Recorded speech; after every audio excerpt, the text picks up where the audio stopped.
the smoothness, but I feel like that you can still get some great results with both gimbals. Oh no. In this video we will find out whether the DJI OM5 is worth 40 bucks more than the trusty old DJI OM4. And we will also find out if you guys should upgrade in case you own the OM4. Hey, what's up guys, Julian from smartphonefilmmakingpro.com here, the ultimate online course about smartphone filmmaking. And just recently, DJI has announced the OM5, and since I know that you guys love smartphone gimbals, and especially those from DJI, I thought I have to compare those two gimbals, and I have to share my thoughts with you, and we have to answer the question, which one should you get? So let's find out where are the similarities, where are the differences between those two, and ultimately answer the question whether you should upgrade. So I have divided this comparison into 7 different categories, and as always, the winner of each category gets a point. So let's start with the first category, and that is the price and the packaging content. The all-new DJI OM5 comes in at around about $160, and for that you get a carrying pouch, a USB to USB Type-C cable, a little magnetic clamp, and of course the gimbal itself. With the OM4 on the other hand, you get the exact same packaging content, but you only pay about $130. So when it comes to what you get in the box, it's actually completely identical. But the OM4 is, like I said before, about $30 cheaper. So the first point goes to the OM4. The second category is the weight and the payload. So how heavy is the gimbal itself and how much can it carry? Generally speaking, when it comes to smartphone filmmaking equipment, the less weight you have to carry, the better it is. The reason for that is quite simple, because the less weight you have to carry, the more likely you are actually taking your equipment with you on the go.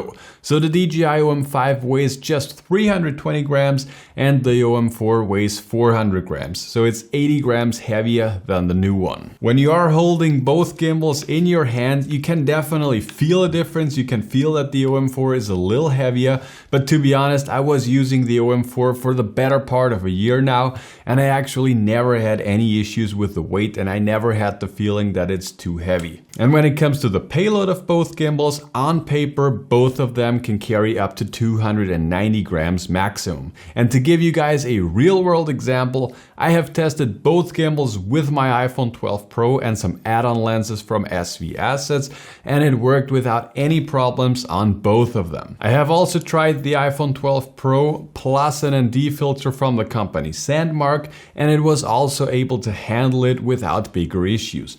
However, one thing that I have to mention is that you can feel that both gimbals are not really happy when you add so much weight on one specific side of the gimbal. Don't get me wrong, it does work, but it's not meant to carry such heavy setups. And since the DJI OM5 is 80 grams lighter and can carry the exact same amount like the OM4, this point goes to the OM5, and now it's 1 point each. The third category that I have for you is called party tricks. Last year when the OM4 was released, its huge party trick was the lack of the balancing process, because you could just attach the clamp to your phone and the magnets were doing everything else for you. And basically you did not have to balance the gimbal at all. The DJI OM5 this year of course also has the same magnets and the same balancing process. But this year, DJI also added a second party trick to the gimbal, and that is an extension pole that is directly built into the handle. I have to admit, when I was searching for the first time, I felt like this was looking really cheap and just looking super cheesy and not premium at all.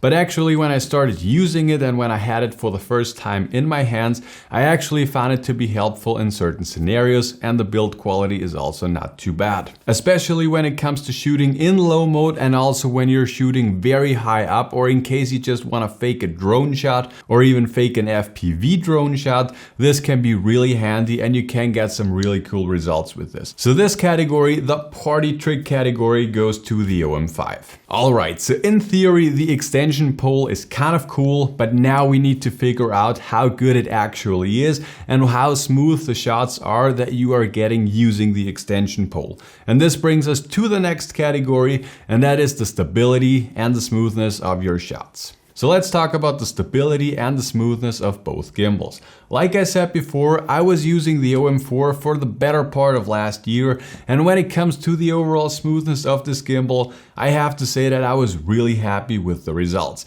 I don't think that it was the smoothest out of all the gimbals that I have tested, but it was definitely in the top 2. Maybe there was one that was better. And when I was testing the OM5 in the last couple of weeks, I felt like I was getting pretty much the same results like I was with the OM4. When you're using the extension pole, it definitely loses a little bit of the stability, but I feel like that the results are still looking very good, and most people will be very happy with the results that you are getting with the OM5. So to sum this category up, I feel like that you can get great results with both gimbals, so I'll call this category a draw. And before we're going to talk about the last 3 categories, I would like to talk very briefly about Smartphone Filmmaking Pro. In case you're interested in filming with your smartphone, and in case you want to upgrade your smartphone video quality, you should definitely check out our totally free webinar. We at Smartphone Filmmaking Pro believe that everybody can create amazing looking videos just with a smartphone.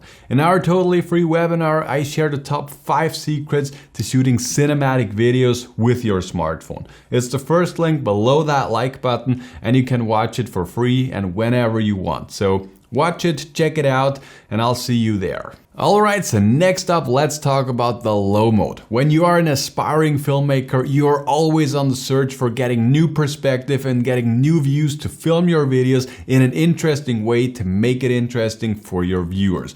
And one way that I really like is using low mode, because people are just not used to seeing things from a very low perspective, and this can create, just overall some really cool images. Both gimbals can access low mode just by turning them upside down, but like I said before, the huge party trick that the new one has, that the OM5 has, is the extension pole. And don't get me wrong, you can still get the exact same shots using the OM4 as well, but with the newer one, with the OM5, it's just much easier and you do not have to lean down as much. And especially if you are a little older, I think this is a huge advantage for you. So this category goes to the OM5. The next category is a new one that we actually never had here on the channel, and this is called shot guides. And this is a feature that only the OM5 has, and this is basically like an instruction on how you should film certain shots, and then the app will automatically create a cool story for you. To be honest, I'm not quite sure why this feature only works on the OM5, because basically it's just software and all the physical features would also work on the OM4, but as of right now, it only works on the OM5. So this point also clearly goes to the OM5 because only the OM5 supports this feature. However, I do have to say that I personally am not a fan of using those automated things at all, because this has just nothing to do with filmmaking. Anyone can do that and all the videos will be looking similar or even completely identical, and that's just nothing that I'm personally into. I like adding my personal style to my videos, so I don't like it. I will probably never use it, but in case you're into that, well, you have to go with the OM5. And the last category that I have for you is the battery life. Both gimbals claim to have a battery life in ideal conditions of about 12 hours. And to be honest, I cannot really verify this because I was not shooting 12 hours straight on a day, but something like 7 to 9 hours will probably be the real life battery life. But what I can tell you on the other hand is that both gimbals last for absolutely ever. And probably more than likely you will not be able to kill them in one day, because before your gimbals run out of battery, your phone will be dead too, or your storage will be filled up. So